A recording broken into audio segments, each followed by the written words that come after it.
Hi, everyone. This is Pastor Matt from UBIC and kosherpastor.com. And I just wanted to make a series of these videos, not because I have a super unique perspective, but because starting tomorrow, I'm going to be doing an 8-week series where we do a watch through of season 1 of The Chosen. And after the first of the year, we'll go through season 2.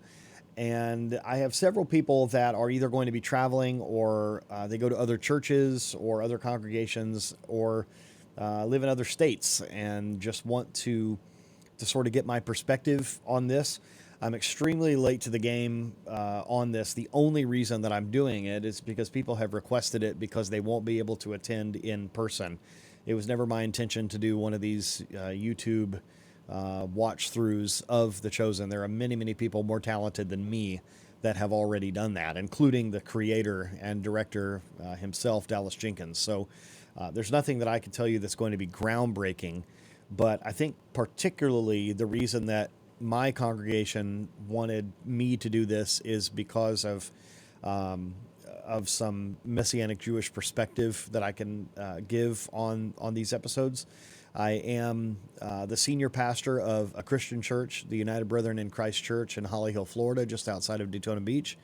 And but I also hold an ordination as a Moreh Torah in the Messianic Jewish world, a Bible teacher. I graduated from a Messianic Jewish yeshiva, the largest one in the world. It's an online program. It's called Yeshivat Shuvu. You can go to shuvu, shuvu.tv if you're interested. The introductory program is something that I put together under the direction of Rabbi Yitzchak Shapira, the Rosh Yeshiva of that school, and my program is called Kosher Pastor, and you can go to kosherpastor.com. Already my teaching has been translated in over a dozen languages by some wonderful volunteers, and I have students in over 40 countries. So I have been very blessed to travel the world with Rabbi Shapira and to do various things. One of the things that we got to do together was to be consultants on season 2 of this TV show, of The Chosen. So anyway, just wanted to do this as a way for folks who are not able to attend live.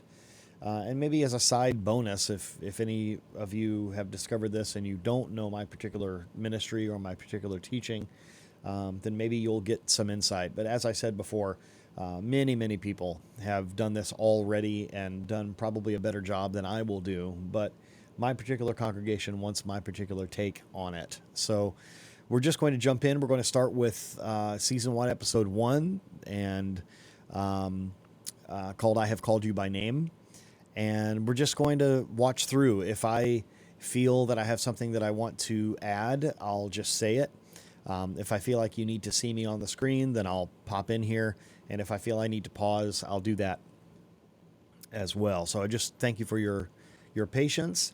Obviously, I would say this is not the best way to watch The Chosen. You need to go ahead and go to thechosen.tv, which is the website that I'm at now. You can see there, go to thechosen.tv, and you can watch episode 1. I would suggest you watch it on your own first, and then watch it again with my commentary, and we will go from there. And the reason I say I want you to watch it first by yourself is I don't want to be a distraction to you.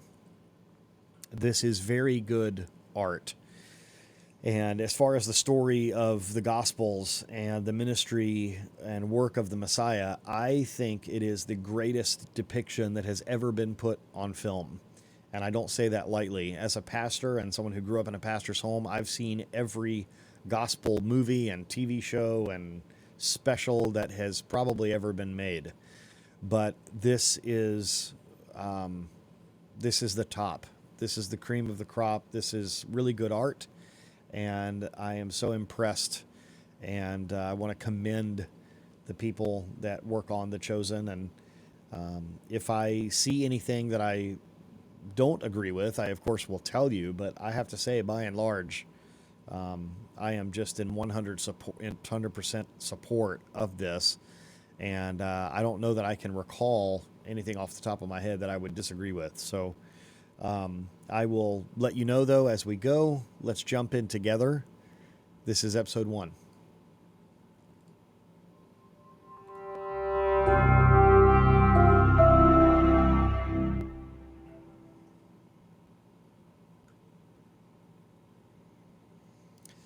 love how they point this out here, by the way, that The Chosen is based on the true stories of the Gospels, but obviously there's some artistic license that has been taken, and I completely support their right to do that.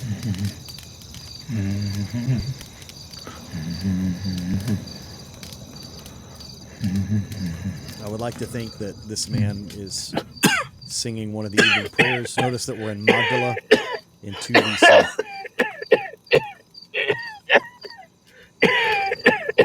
Papa, Hey, she's sleeping, little one. can't sleep. Sit down. Sit down. Is your head hurting you again? No, I know. You are thinking of the big new star. Hey, look, it's right there. You see? So obviously this is in 2 BC, Why can't you sleep? and I'm we scared. see the star. What? This is obviously You the don't know. Star of Bethlehem. Hey, what do we do when we are scared? We say the words. Adonai's words. From the prophet? Isaiah. The prophet Isaiah, right? Thus says the Lord who created you, O Jacob, and he who formed you, O Israel. Fear not. Come now, I want to hear you say it. I want to hear your pretty voice. Come. Fear not, for I have redeemed you. I have called you by name. You are mine. You are mine. That's right.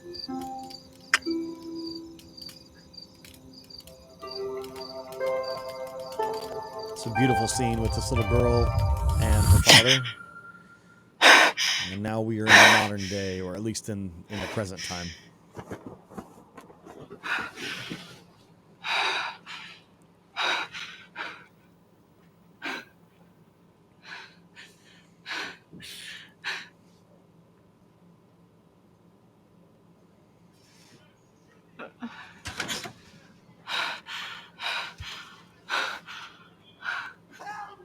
Somebody help me!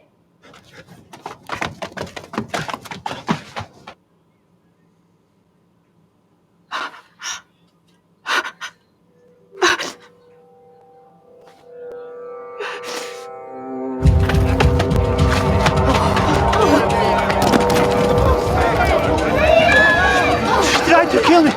Tried to kill me! Somebody! Somebody! What? You filthy dog! Demons live inside her! Get your back!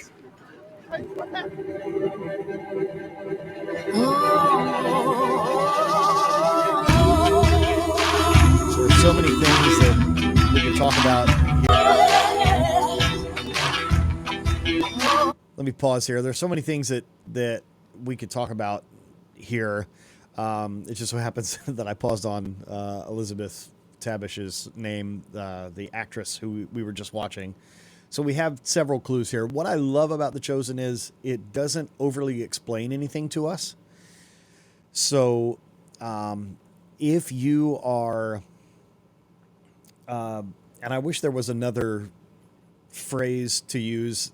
I'm about to use a very non-Jewish phrase, but the phrase Easter eggs. There are a lot of what we could call Easter eggs that are in The Chosen that if you know the Bible very well, you'll automatically pick up on them, but you don't have to pick up on them. And The Chosen doesn't baby you and give you a lot of exposition when it doesn't need to. It trusts you, and it trusts that you'll probably watch this multiple times and that you'll figure things out, or that you'll immediately pick things out. So you may not have put together that we're in 2 BC, we're in Magdala, this is in Galilee, and this star, this is no doubt the Bethlehem star. Also, we see, since we're in Magdala, and we see this little girl, and then we see this woman, she's obviously very tormented, she's covered in blood, and it says that it's 28 years later. It also we assume that this is the adult version of this little girl, and this man is running away and saying she has demons inside her. So when we put all of this together, we know from the Gospels that Mary Magdalene, and the reason that she's called Magdalene is because she is from the village of Magdala. And you can actually go to Magdala today. There's a ruin there in Israel. I've been there a number of times. And in fact, the Catholic Church there bought some land for a large meeting center. And in their construction, happened upon a wonderful excavation that is continuing, that is the synagogue of Magdala, the Magdalene synagogue. And so it is no doubt where Mary as a little girl would have gone. Now, I like that. One of the things I appreciate about The Chosen so much is the attention to detail as far as Jewish things, Jewish tradition, Jewish interpretation of scripture, Jewish custom, all these types of things. But they have purposely anglicized the names so that we will understand them. Just as an aside, this woman, Mary, her name would have most certainly been Miriam. Mary is an English name. We translate it as Mary because that's how we would say it in English, but her name is probably actually Miriam. But the same is true when we get to the Jesus character eventually. His name in Hebrew and Aramaic would have been a shortened form of the name of Joshua, Yehoshua. And so he probably would have been known as Yeshua. And we know that because of how this name is translated and truncated from the name of Joshua in the Greek version of the Old Testament known as the Septuagint. Many, many details that we don't need to go into right now, but just to say, so we have these clues here that we have the timeline. She's a little girl in 2 BC when this star is there. We know that now artistically we are seeing this grown-up woman. She's tormented. She has demons. We put together a woman who is demon-possessed from Magdala. This is Mary Magdalene. So we'll continue on. And this is why, ladies and gentlemen, you need to watch the episode and jump out quickly if you have not already seen the episode, because there will be lots of spoilers like this if you haven't watched the episode. So let's continue on. The Gospels say that Mary had 7 demons inside her, and before she was redeemed by the Messiah. So we'll continue on. This is the incredible soundtrack music for the credits, and here we go. Oh, child, come on in, jump in the water. And I love this motif here of the fish all going one way, and we have this one fish that's going the opposite way, and then more and more fish begin to join this fish, and then of course eventually we have 13 fish signifying Jesus and the apostles.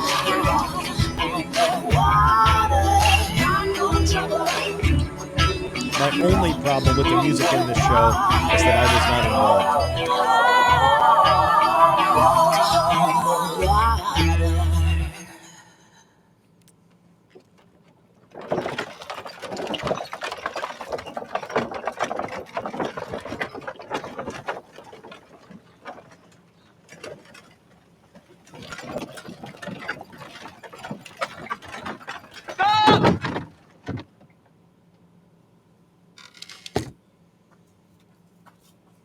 Forgive me, Rabbi.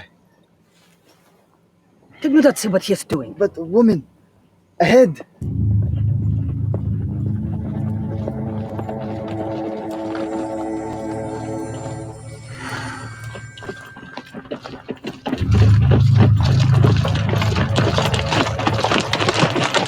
I do want to say the other thing that I really appreciate about this show is the fact that all of the European type of people, or at least most of them, are Romans, or are at least not.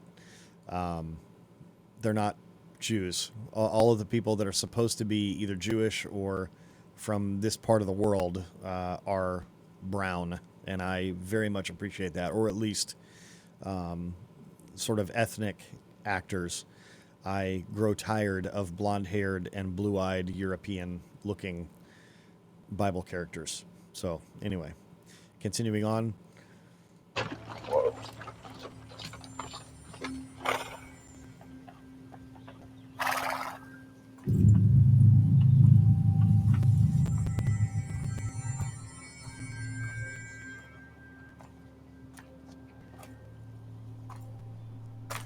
Why have you stopped us? It's not enough to say hello. I'm on official business. Only Roman business is official business. My name is Quintus. I'm the praetor of Capernaum. And I am... You are the great Nicodemus. Word travels fast. Are you arresting me? Oh, my friend. I'm a magistrate, not a military man. I serve the will of the people and Pilate. And I serve only God. Yes. Yes. So do your enemies, the Sadducees, the Essenes, the Zealots, rogue preachers in the wilderness, raving about a coming Messiah. They're all vying for the people's affection. What do you want, Quintus? I believe taxes are going unpaid. If you help me, I will help the Pharisees continue to thrive. How can I? The people already drowning in tax. Tell me, Nicodemus, what can be under the water and yet never drown? Fish? A couple of things as we are watching this scene that has no dialogue. So Nicodemus, this is how we say his name in Greek. Well, it comes over to English from the Greek like that. Most probably his name was Nakdimon, and there was a famous member of the Sanhedrin that's mentioned in Jewish literature named Nakdimon ben Gurion, who was a very powerful man of prayer, and it's entirely possible that this is our Nicodemus. But nobody would know who Nakdimon is. We say Nicodemus, and so that's why they've kept it that way. This is someone that's going to be very important, that obviously is very particular, and apparently is very wealthy. Now his identity is just about to be given to us. Very beautiful door. The set pieces in The Chosen are awesome.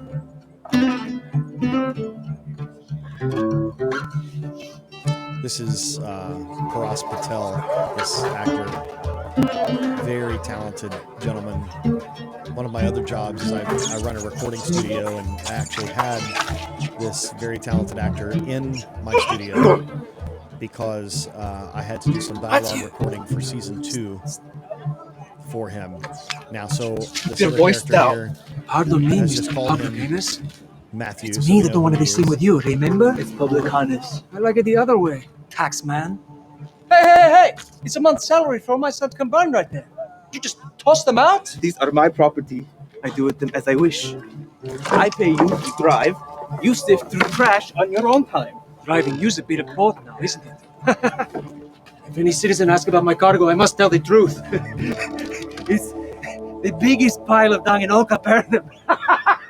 So here we see we're in Capernaum. Honestly, I And we have always Matthew. look forward to my annual visit to Capernaum and your magnificent Sea of Galilee. It is truly This is the a envy very of the kingdom. interesting thing, and I will tell you that we don't know. We will have the word talit mentioned later, where in English sometimes we will call that a prayer shawl. We see that all of these leaders here are wearing them. I don't know that that is historically accurate.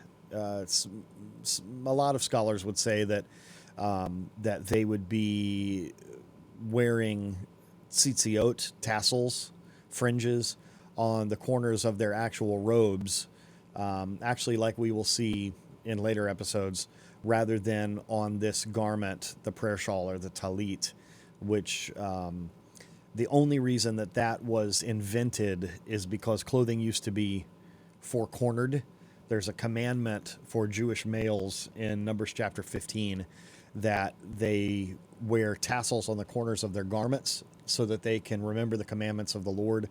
It was a direct response to them falling into inappropriate sexual relations with pagan women.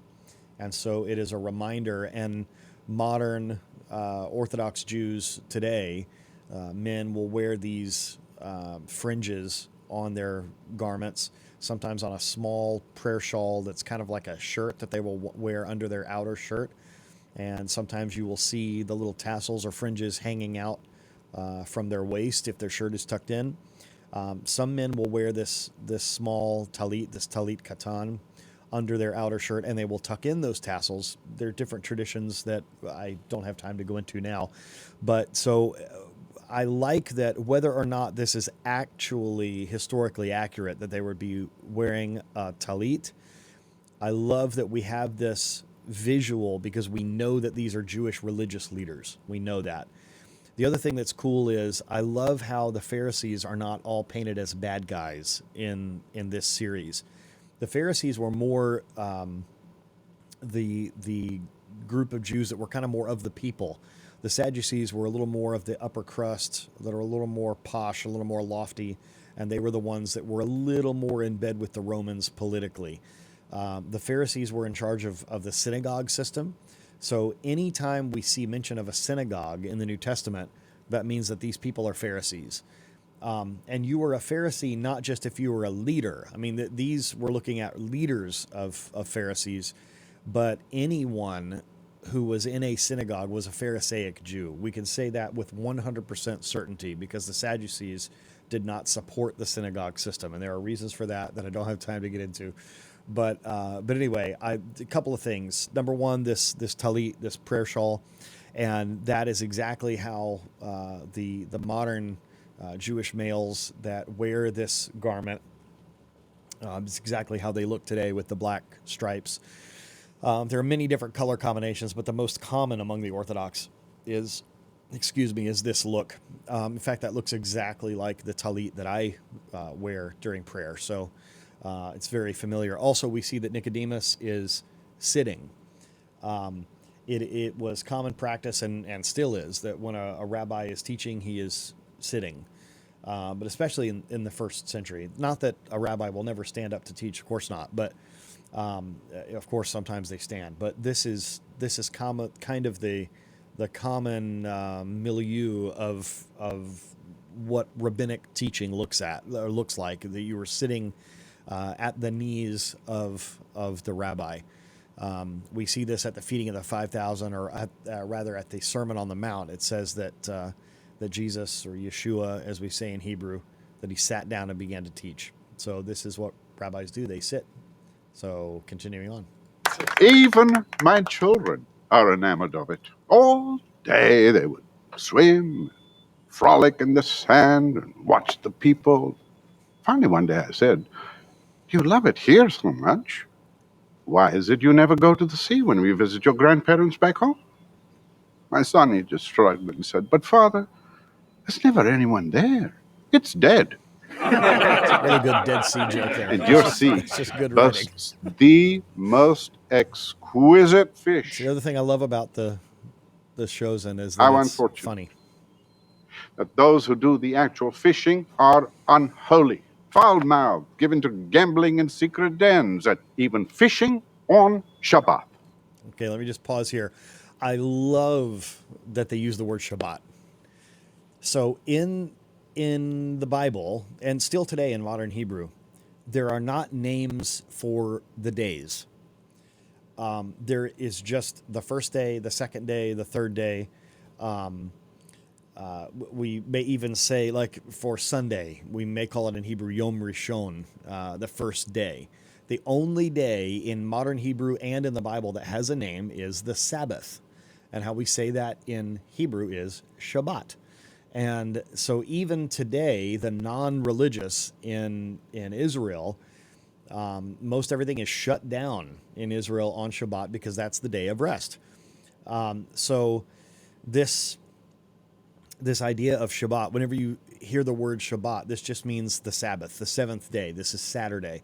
And according to Judaism, the day starts at sundown, because in creation, the Bible says, and it was evening and it was morning the first day, and it was evening and it was morning the second day. So the day starts with the evening. So Shabbat is actually a 25-hour thing. We add an extra hour just to make sure that we're safe. We're sort of building a fence around that rule. But from sundown Friday night to a little bit after sundown Saturday night, that is the Shabbat, the Sabbath. So continuing on. Can we eat the catch and not be stained by the sins of the catcher? Make no mistake. It is a sin to eat fish caught on Shabbat. What goes into the body of a man defiles him. This is awesome.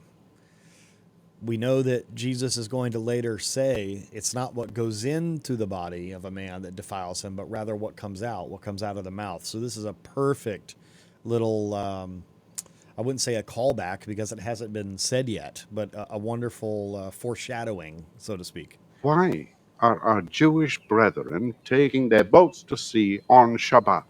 I assure you, the Messiah will not come until this wickedness is purged from our midst. Your actions are being watched, studied. God has entrusted you to be exemplary in every way.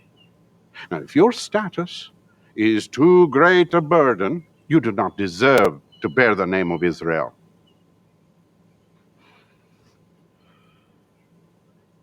I want to see my reflection in it plain as day. This teacher has traveled all the way from Judea. He is a member of the great Sanhedrin in Jerusalem, and I won't have him seated at the dull table. Yusuf, fix your talit.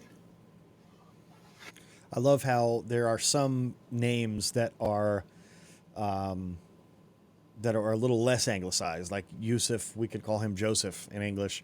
We're about to hear the name Shmuel, which is Samuel. That's how we say Samuel in Hebrew, Shmuel. We'll hear that in a moment. Here he comes. Away! Go, get the others!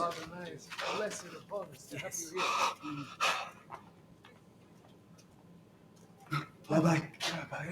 Teacher, you have moved us all. Shmuel, Will you do us the honor, Rabbi?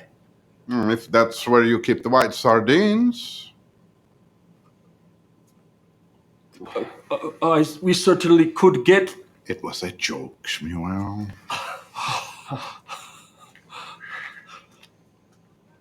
A fine Torah room is the heartbeat of a worthy synagogue, Shmuel. Thank you, teacher of Israel. You do us a great honor. The honor is mine, not only for your bright students, but also for the soul of this city. You heard my address. Of course, your words will resonate for generations. You were luminous. In my remarks, I asked for rhetorical purposes, why are Jews taking boats to sea on Shabbat? That question was meant for you, Rabbi Shmuel.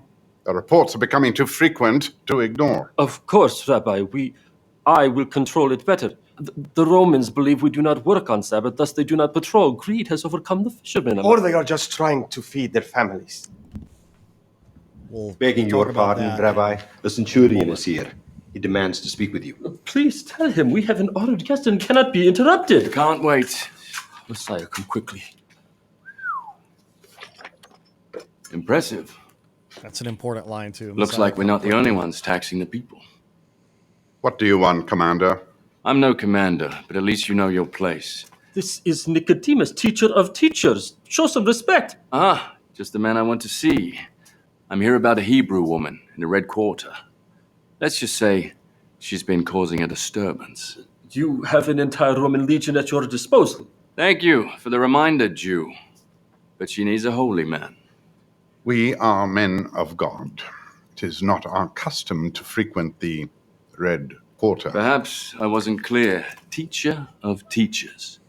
You'll accompany me to the Red Quarter, or we'll burn it down with our fire of fires.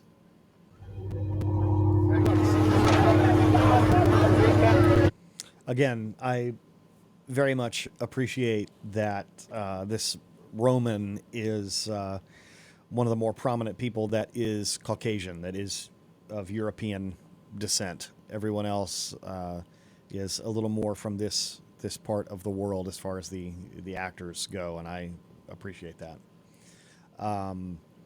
We're going into the Red Quarter, and I will tell you that we're about to see Mary, who is going by a different name at this point, and there are a lot of reasons on why we'd be going to the quote-unquote Red Quarter, and I'm assuming that what is meant by this is that it's kind of like a red light district, that, you know, there are things going on, prostitution and substances and, you know, things that are not good. There's a very old Catholic tradition that Mary Magdalene was either a prostitute or an immoral woman, a sinful woman as far as sexual sin. There's nowhere in the Bible that it says that she was involved in any kind of prostitution or sexual work or anything like that. Sometimes she is identified with a sinful woman in the Gospels because of the proximity of a story about her with the sinful woman. And so scholars have debated, you know, whether or not we know that she had demons in her, but this is a bit of artistic license that, again, I don't know that it's anything that is a sticking point to me. This whole narrative of Nicodemus coming to Capernaum and talking with a man named Quintus, all of this is artistic license. It's drama. It's theater. I think it's very good. I think it makes us grab onto the story, but we'll continue on. This is where Nicodemus has been asked to come.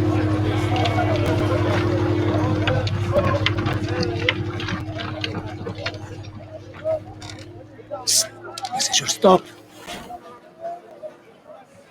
Wait, this is the far side of the market. Get out. No. This is the job. You drive so I don't walk to the market. It's too crowded. Out. I'll pay you double. Money won't buy this thing of me and my family if I am seen with you. Out. So we're seeing here this man does not want to be seen with Matthew. And obviously Matthew does not want to be seen by the people. Very unprofessional. Fire me. Matthew is a tax collector and is not looked upon very highly by the people because he works for the Roman government, and as a Jew, he is looked at as a traitor to his people.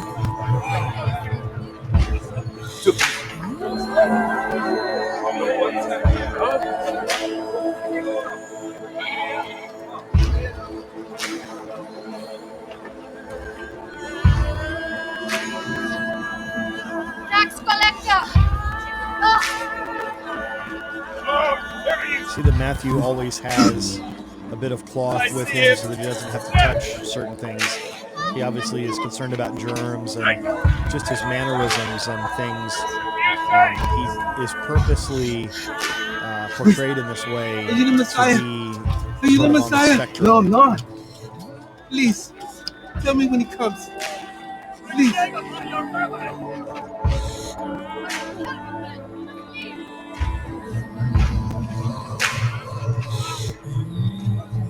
He does not belong. This is the booth where he does his work. Obviously, as a Jew, he does not have the key. You're late, Gaius. I know. Could you feel it? Feel what? Market's on fire today. Everybody's on edge. All it would take is one person to snap, and you are. Just do your job. Better hope.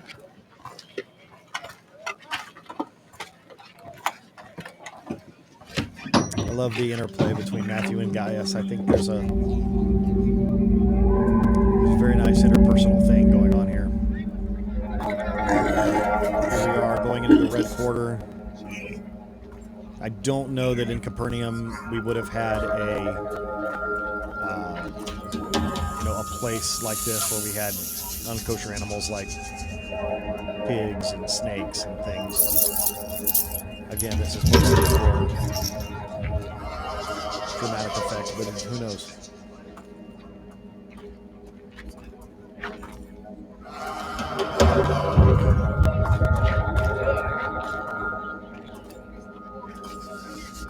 See graffiti on the walls here. Messiah will destroy the Romans. Upstairs, Rivka's playing. This is another example of a Hebrew name. Don't Rivka. worry, Rabbi. We would say We took Rebecca out the other lowlifes to in protect your delicate English. sensibilities. What is that? It's becoming apparent to Nicodemus. I need what we're dealing with materials. here. Shmuel! Sulfur, nettles, hyssop, wormwood. Go. Yes, teacher. So he's now knowing that we're dealing with something demonic. Well, do your job. Listen, I agreed to Quintus's request, not a demand, because he should not demand anything of me. To stop Shabbat fishing, which was already our law, and by doing so was not a violation of my practice. And I will try to help this woman, even though it falls outside of my purview. But do not think of me as a tool to fix Roman problems. I will not continue to use my position of religious influence to benefit those who look down on my people, whether it's you or even someone like Quintus. So, I will perform this task, but I want it noted for your superiors. This is an exception. So can we go now? Yes. Obviously, this Roman soldier is not threatening the Congress. Stay down, Simon. Stay down, Simon. So no one this is Simon. You know what is good for you. Obviously, we're gambling on a fight here. Let's go. By the way, we keep seeing people write in these little tablets that are they're wood on the outside, and they kind of open up, and there's wax on the inside. This is period correct. I actually knew a man. Unfortunately, he has passed away now. May his memory be blessed. A man named John Ferguson. In fact, his wife passed last year as well, but a wonderful man who worked for over a dozen different governments in his lifetime as a secret agent, I think we could say.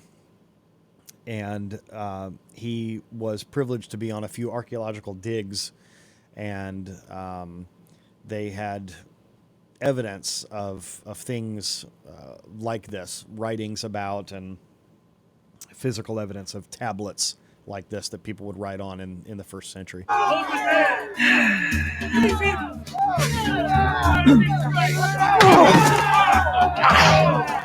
Too much, Josephat. This man who plays Simon, his name is Shahar right. Isaac, and Like I tell you he every is time I Israeli. see you. He's a wonderful actor. Like I tell my sister. Like I tell my sister. So apparently, Seriously, I can only take this is maybe his two. brother-in-law beating him up. One more punch. One more and I'm done. He says he's had it! Apparently, we're trying to throw this fight, or at least we're trying to be. Joe. Trying to be a little dishonest with What was it you were how saying? much he's had. Something about your sister. You think if you keep hitting me hard enough, I won't be married to her anymore? That's why they call me wine hands. Because of what I do to your liver. Not the greatest. I don't want to do this, insult. Josephat. Can we please stop fighting every week? I know you never trusted me, but I love your sister more than anything. I will stop fighting you. You will? But my brother won't. Your brother?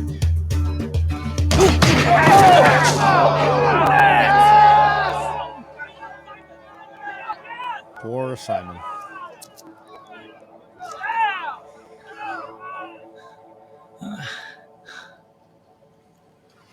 But where is it written down, Andrew? Huh? Answer me that. I'm so foolish. How's a double knockout a push if it's 2-on-1? Made up rule right there. Made up or in stone. Who cares? We lost. And I know better. No. It's my fault. An interesting thing, and by the way, for the budget that they're working with is certainly not up to Hollywood standards, but this is a pretty amazing blue screen shot or green screen shot here of Capernaum. They filmed this in Texas, I believe, and so that's really cool. But what's interesting is Shahar, the man who plays Simon, people are from all different parts of not just the United States, but the world that are actors in this series. Pardon me. But the Jewish people here, at least the apostles, have all based their accent on Shahar's accent because he's from Israel. So that's very interesting. I talked you into it.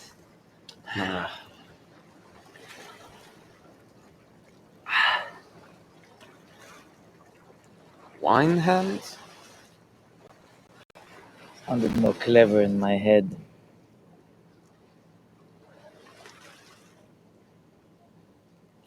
Tax day's coming. Mm-hmm. 2 sunrises away, Shabbat, and then... I realized, Simon.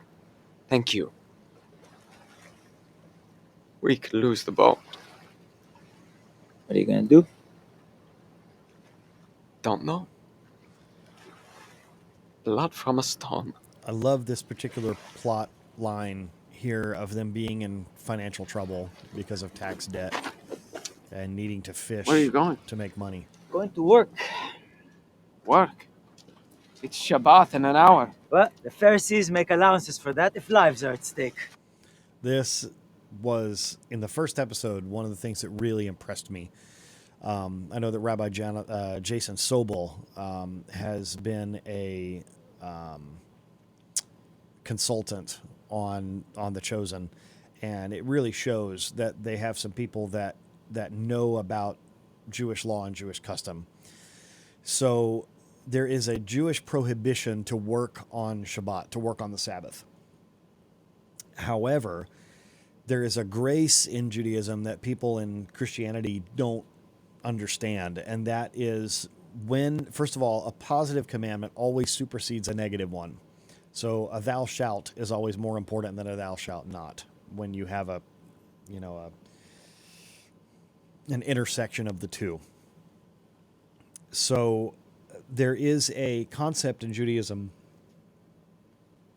known as pikuach nefesh, and that means the preservation of life, to save a life. And it is the reason that Jesus used to do so many things on Shabbat, to heal on Shabbat, to allow some of his disciples to rub heads of grain between their hands and eat on Shabbat. It was all this idea of pikuach nefesh, to preserve a life. And so it's exposition, but it's 100% accurate in Judaism, and still to this day is accurate. For instance, even in a country like Israel, where everything shuts down on Shabbat, first responders are exempt in Jewish law from working on Shabbat, from the prohibition of working on Shabbat, because they're saving lives. Hospitals are open and ambulances run and things like that. So this is a very good argument. And I love how Andrew, Simon's brother, is about to say, no one's life is at stake. And, he will say, not yet. No one's life is at stake. No, not this moment, but it's coming. What are you gonna tell your bug-eating friend about it? This is one of those things that it's really funny. It's pardon my yawning. I apparently didn't get enough sleep or enough coffee, but the bug-eating friend is kind of a running joke in this. Obviously, we're talking about John the Baptist, and Andrew, the brother of Simon, according to the Bible, is a disciple of John the Baptist. John the Baptist wasn't eating any bugs, and we pretty much know that. When it talks about locusts and wild honey, the honey is not bee honey, it's date honey. And the locusts are not actual insects called locusts, but rather locust pods, sometimes also known as locust beans, from a particular tree called the carob tree. Carob pods are also known as locusts. And it is a kind of a substitute for chocolate. Has a lot of the same flavor profile as chocolate or cocoa, but without caffeine. And so a lot of people who are either allergic to caffeine or can't have caffeine will use carob that you can get from the health food store as a chocolate substitute, because you get that flavor without caffeine. It is important that John the Baptist is surviving on carob pods because a very famous rabbi in Jewish history, a compiler of a book of mystical tradition known as the Zohar, he and his son survived in a cave for 13 years, hiding out from the Romans with only a carob tree to feed them and a stream to get their water from. So the bug-eating friend, it's funny because we talk about John the Baptist eating locusts, but pardon me, they're not bugs. They're beans. No. Just me. Not dragging you into this. What about Eden? She's staying at her Ema's tonight. You're crazy. Ema You is know that? the Hebrew word for mother or mom. Just desperate.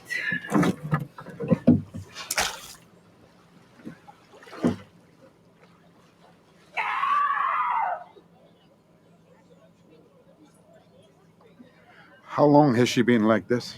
Like what? I'm trying to help her, Rivka. All you're gonna do is mess this place Rebecca. up. Then what? You're gonna stop by and help clean, The demons Rabbi? that torment her soul will turn your place to dust. Even if you care nothing for her soul, at least... Lilith never hurt anyone that didn't hurt her first.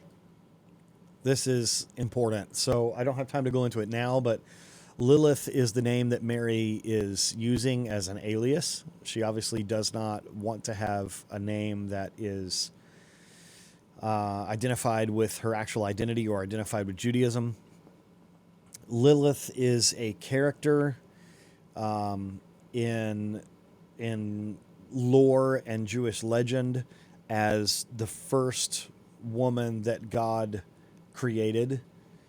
This is not biblical, and we don't consider it accurate that God had some other, created human being before Adam and Eve, or that Adam had a wife before Eve.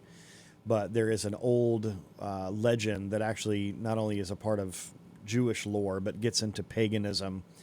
And that is why Lilith is used. For instance, there's a music festival called Lilith Fair that celebrates women and things like that. So she's going by this name that is purposely not a biblical name, trying to distance herself from anything religious. Mostly. And this, again, She is has not these spells. in We the let her Bible be, that and Mary then she's as Magdalene sweet had as an alias angel or anything again. like that. Curse it all, Lil!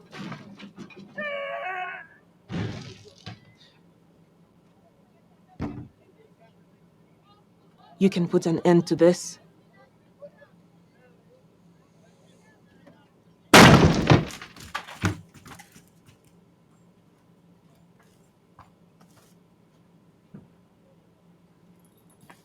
So we see we have incense. This, by the way, is where the Catholic Church gets incense, is from Judaism. We see the I bells adjure there. you by the holy angels. This is a very Jewish Michael, thing. Gabriel, to do Raphael, something in the merit, Uriel, authority, and and name Raphael. of angels. I adjure you, cursed dragon, diabolical legions. Come out!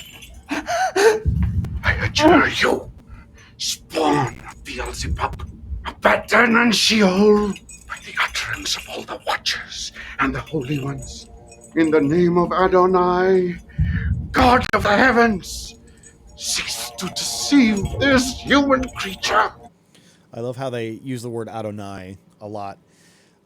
There is one particular name of God, the personal name of God, that Jews do not speak or write. And in defense of that idea, we no longer know how to pronounce it. It was a name that was only used by the high priest.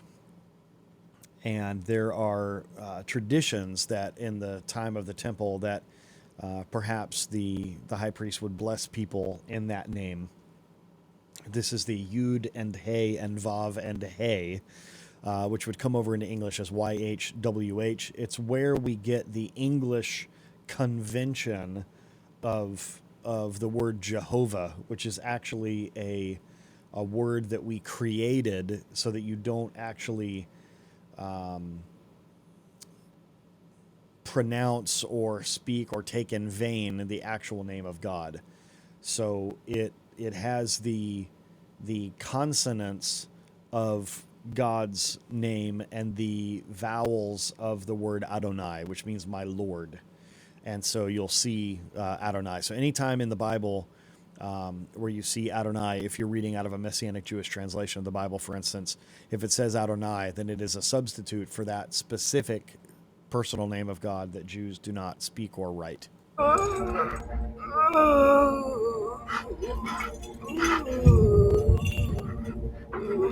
command you, in covenant with Abraham, in the names of Jacob, Isaac, Moses, This is the again all-powerful El another thing Shaddai. that's very big in Judaism is Fly zechut, from this innocent soul. in the merit of people's names and the power and the merit that they have.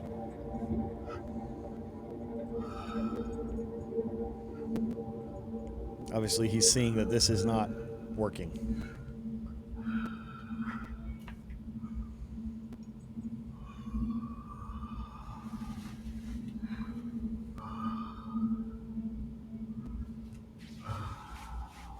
We are not afraid of you. You have no power here, teacher.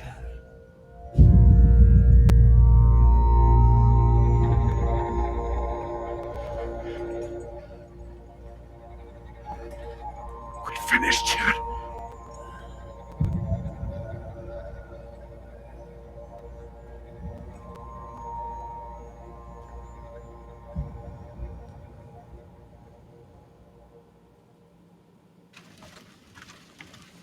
We're on Shabbat morning. We see people going one way. I think they're probably going to synagogue. We see Simon going the other way. He's come in from fishing. Remember, Shabbat started sundown the night before.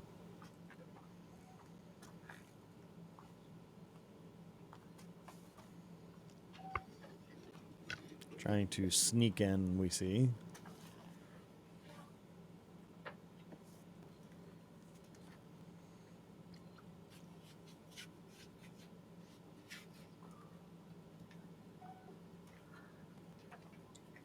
Simon. Oh. Hello, love. Don't you hello love me. Why did you beat up Jehoshaphat? What? My own brother. He attacked me. Again. He needs to know the husband of his sister is strong.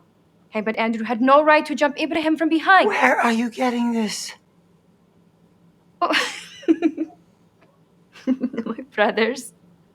They are fantastic storytellers, no? Tellers of fantastic stories, yes, they are. They went into such great detail.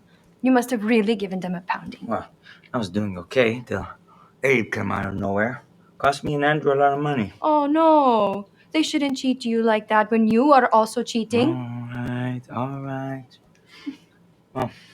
Oh, pardon me for saying so, love, but your Don't. family... What? Don't you say that my family is troubled in the mind, Simon. Okay. We are colorful and fun. You are stoic and purposeful. You think I'm stoic? Well, compared to me. Together, we're perfection.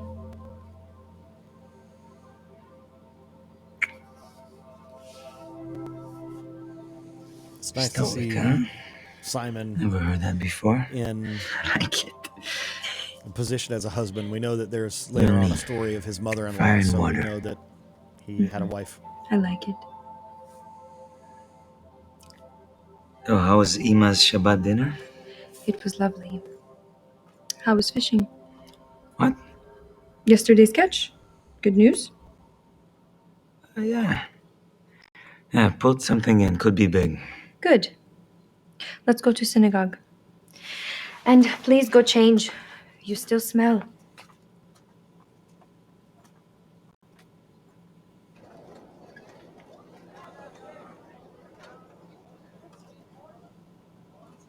The editing on this show is What so well do we done. do when we are scared? We say the words. Adonai's words. Thus says the Lord who created you, O Jacob, and he who formed you, O Israel. Fear not.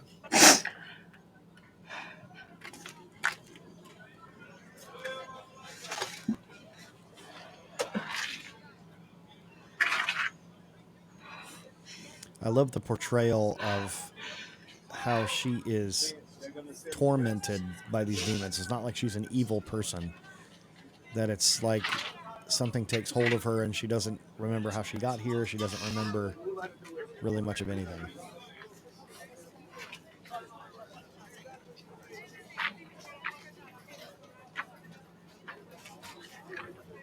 Get away!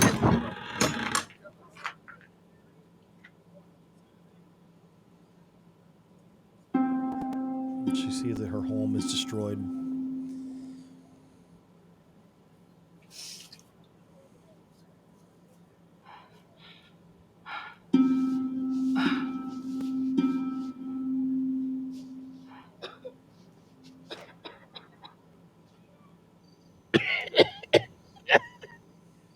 Papa?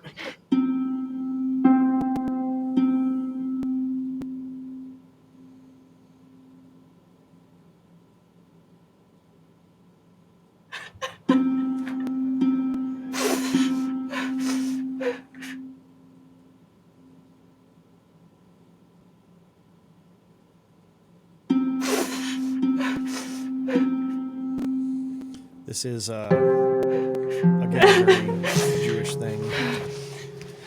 I'm not sure how accurate it would be that a Jewish person would have a humanoid doll like that, just with Thus said the Lord, commandment against who graven formed you, images. O But Jacob. again, we're taking some poetic license here.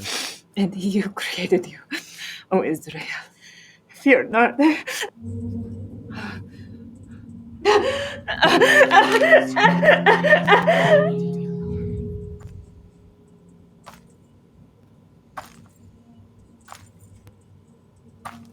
Have this flashback of her being assaulted by a Roman. And I thought this was very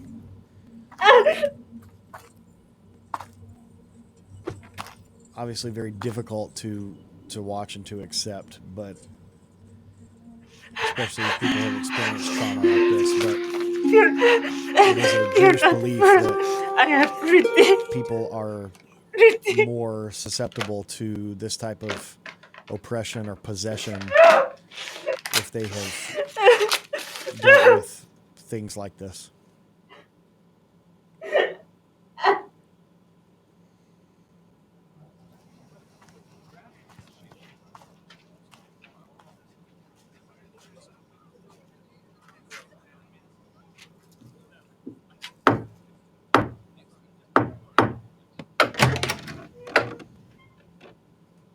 Shivera Makaba.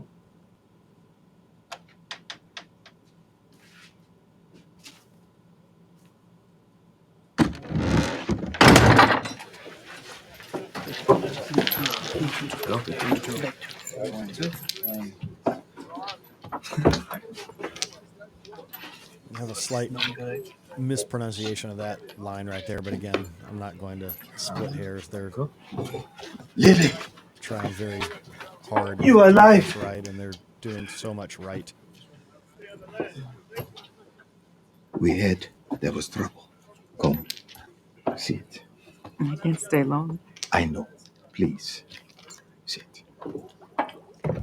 Fresh off the boat from Cyprus. No, I don't have the strength. Calm down. You know what they say. A mug a prevention? There is no preventing this, Saul. There is no cure. Come on, Lily. It's getting worse. Yesterday they brought in a holy man. Someone important. Maybe even from Jerusalem. I only remember bits and pieces and The flashes. Pharisee? He's the leader of the Pharisees, and he ran away in terror. So One religious big shot's just as full of it as the next. no, I am in hell. I'm sorry. Please, I really like just how try. they portray this as that she's tried everything within her power and every I remedy brought that you something. everyone has suggested to get rid of this condition that she's got. You didn't have to. It's for your nephew. One of your nephews. Thank you. Looks like it was loved for a very long time. It used to hold something valuable. I don't need it anymore. You're beginning to scare me.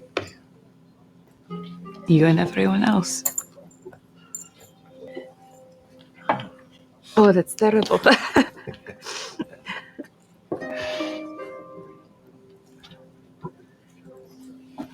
Thank you.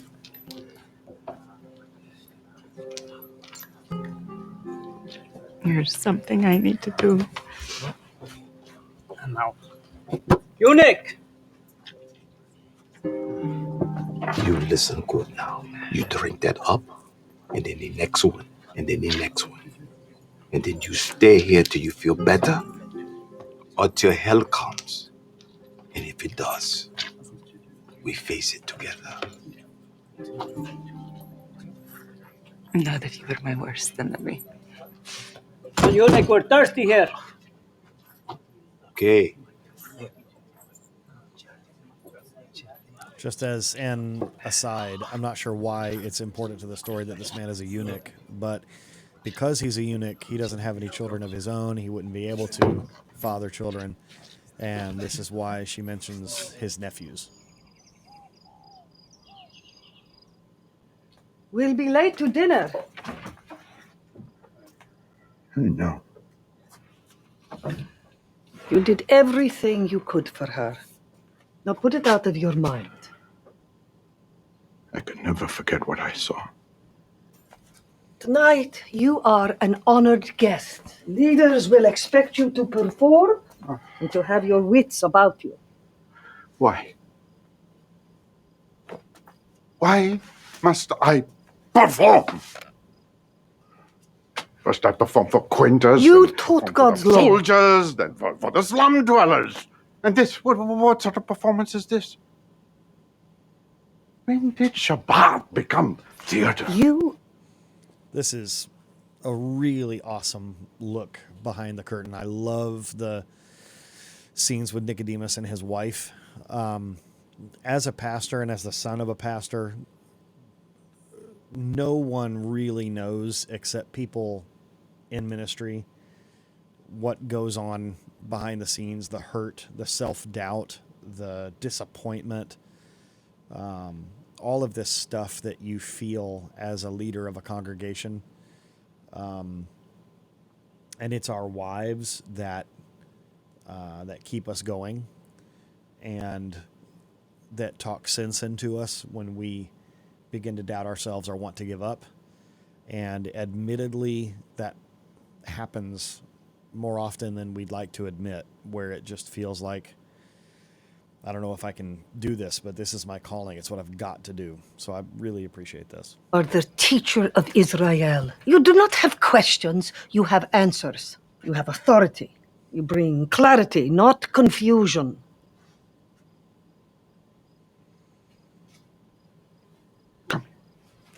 This is a beautiful moment right here. Come. And obviously it is something that is mirrored in the writings of Paul in the New Testament about What do you seeing see in the mirror? dimly as in a mirror. It is a cheap glass. I can barely make out anything at all. Obviously, they didn't have mirrors like we have today. A mirror. I wonder if was what we can know of Adonai and the blurry. law is just as blurred. What if we're not seeing the whole picture? What if it's more beautiful and more strange than we can ever imagine? That is the most ridiculous thing I ever heard. It might even be blasphemy. It was just a thought. And you will never utter those thoughts in public. A man is free to question in his heart. Then Zora. leave it in your heart. This is a serious engagement. They expect an erudite teacher, not a doubting, blaspheming fool.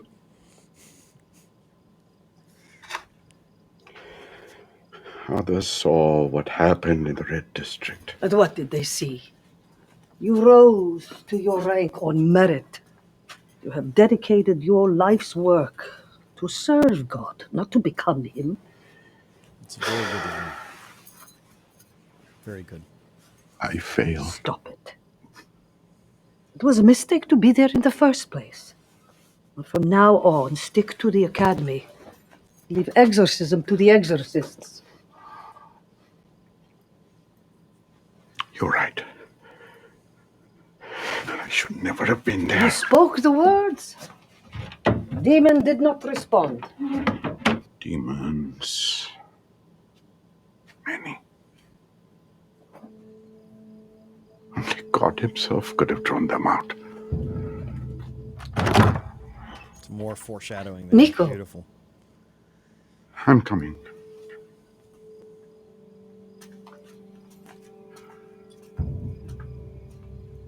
Only God himself.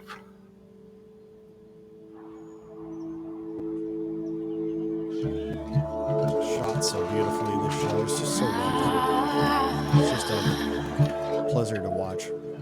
Just as a piece of art.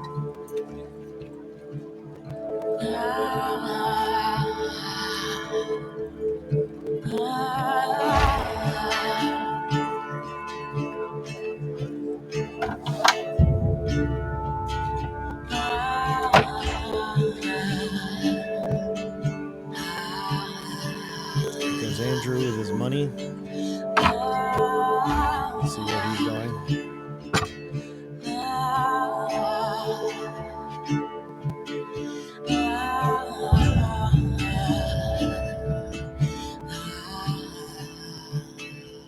Your first thought might be that I should never have set foot in the Red District at all. And I would say you are probably correct. Often we make decisions in haste in our desire to correct a lost soul. But how to explain what happened when I was there?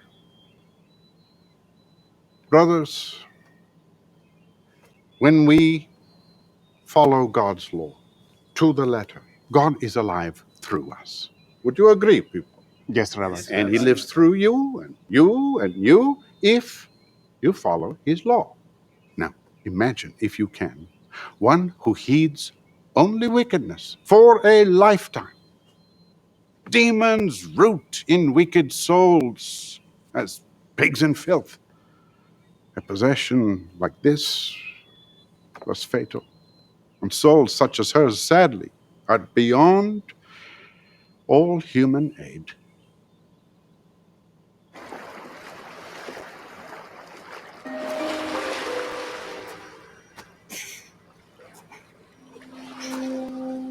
This is also another really well done visual effects shot, especially with the budget that they had.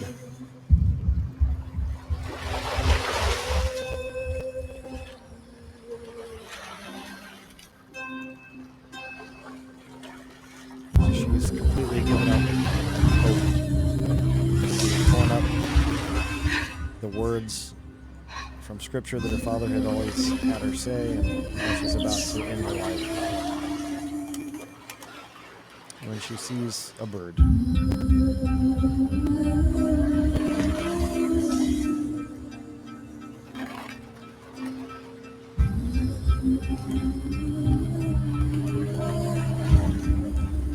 sometimes God's Spirit has a way of distracting us from doing something harmful.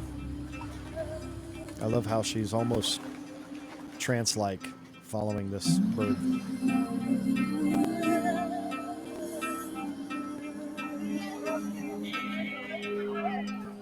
How much do you trust me? With my life. Let me talk to the taxman. Matthew, don't trust you that much. What if I told you I could save the boat and put us back in good standing? Nope. You don't even know what I'm gonna say. Don't care. It's something foolish. And I'm finally ready to face this. You know, this affects me too. Me and Eden. Maybe you should think of that the next time you feel like taking off for a week. That is so like you. Or playing knucklebones at the hammer. Or cheating your brothers-in-law for some easy scratch. I met a guy. Oh, really? Wow! Get the papyrus! Simon met a guy! Well, let's just go hand over our livelihood. I'm done. You're done? As I'll ever be. Good. Good. Good. Good. I love the interplay between brothers, the sibling back and forth.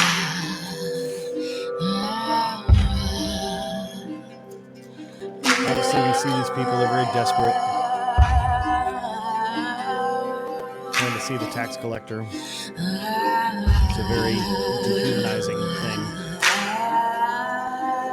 Especially to see that a fellow Jew is the one that is doing the dirty work, so to speak. Next.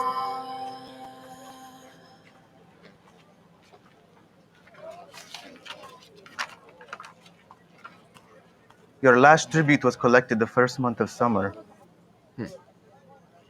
Your account is therefore delinquent by 40 days. At a penalty rate of 10% weekly. 6 weeks? That's right. You're lucky to not be in jail. Hey. He's saying 60% the penalties. What's that leave you with? Simon, I came with about 60% of what I owe. I can't even pay. We're ruined. Oh, now it's we. It's a high number. I say this based on your tribute history and future prospects. How do you choose to square your account?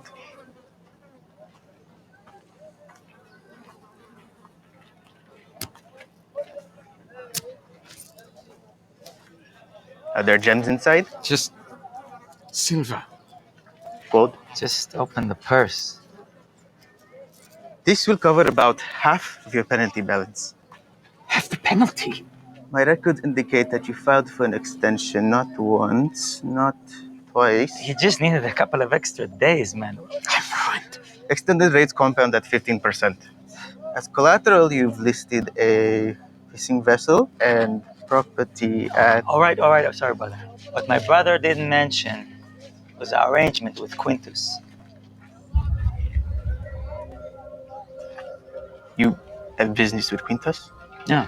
My brother's dead. In a year. Gratis for both of us. This will be verified with Quintus directly. If there's any inconsistency... There won't be. The plot thickens. Now, can I get my brother's not gold back, taxman? This will be verified with Quintus. If you are misinformed... I know. He'll see.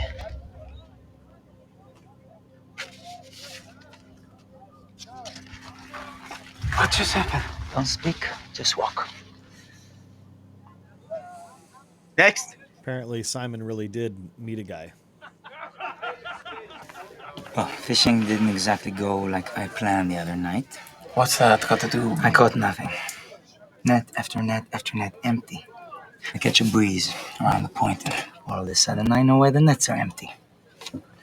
A merchant fleet. 6 boats across. Netting everything. What do you do?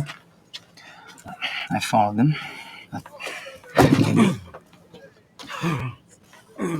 Maybe I'd catch them sleeping, snatch a net during cleanup, but it didn't work. Of course it didn't.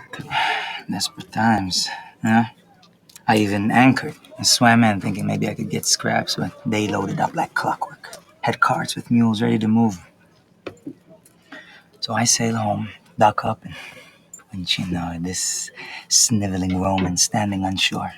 I couldn't believe it. They never bothered patrolling on Shabbat. Come on, no. Yes. I didn't even bother trying to run.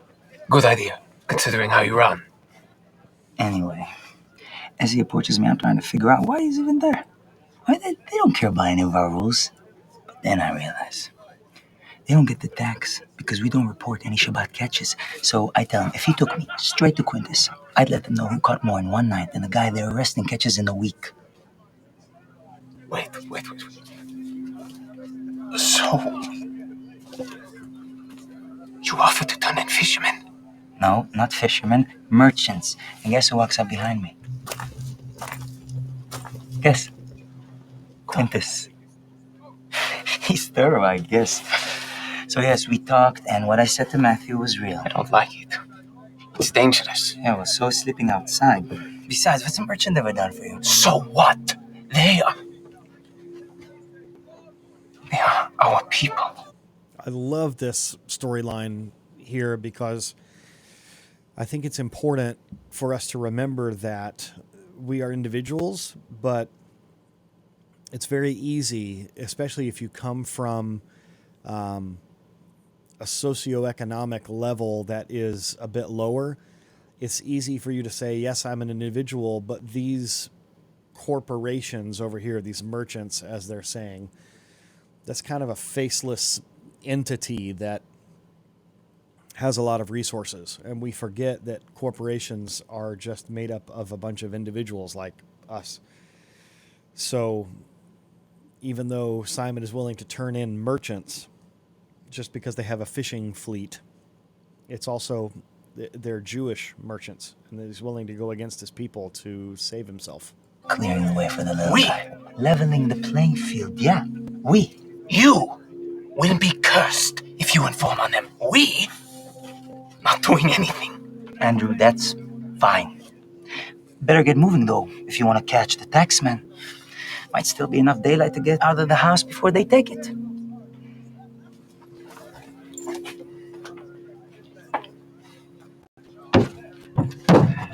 Seems whether it's Mary or whether it's them, whether it's Matthew himself, people are facing very Just let difficult. me see if Quintus can verify their story. Difficult Those circumstances. Hebrew sea rats will lie, Quintus. We'll have them killed and collect their tribute from you.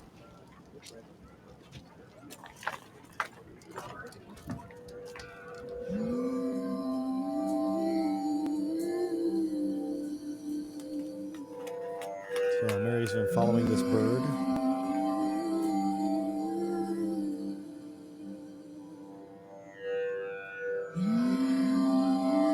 It's leading her right back to where she was. And unbeknownst to her, runs into two men that she's going to be spending quite a lot of time with.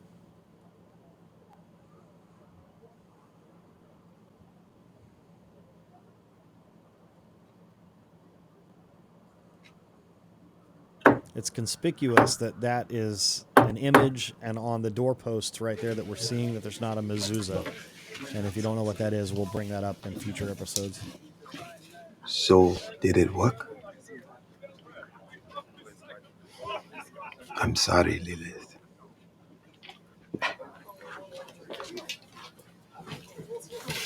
Elias? What? We should talk, huh? Leave me alone. Oh, what, huh? It's going to scratch me too. Come on, not now. So she... Not now. I think what's inferred here she is smells that this anyway. man is trying to proposition her. So she's made to feel even less. I don't know what else I can do to help you. Give me that. Lots of it. That's not going to solve your problems. It's meant to distract from No them. more preaching. Just give it to me.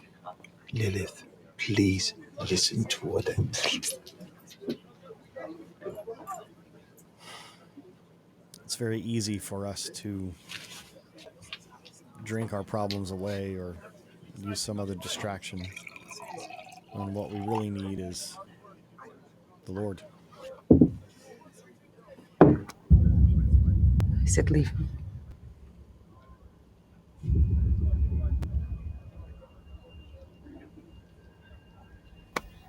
It's not for you. Don't touch me. Lily. Lily. Lily, are you okay? I have to go. Obviously, this man is aggravating the demons that Leave are me inside alone. her.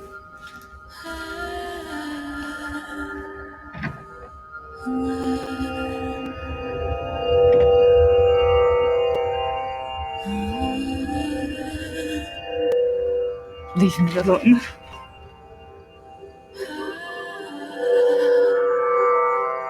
Mary.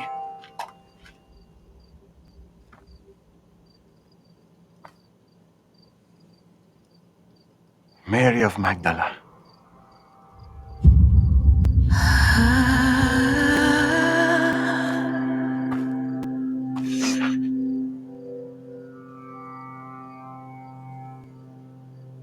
Who are you?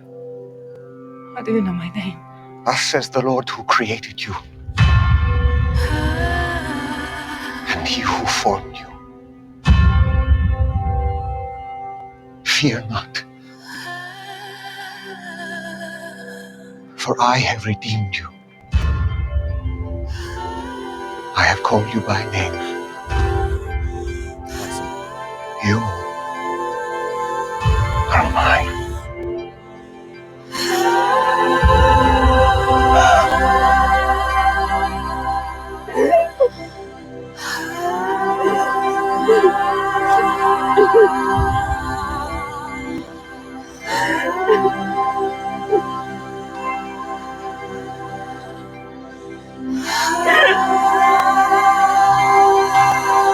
Beautiful image.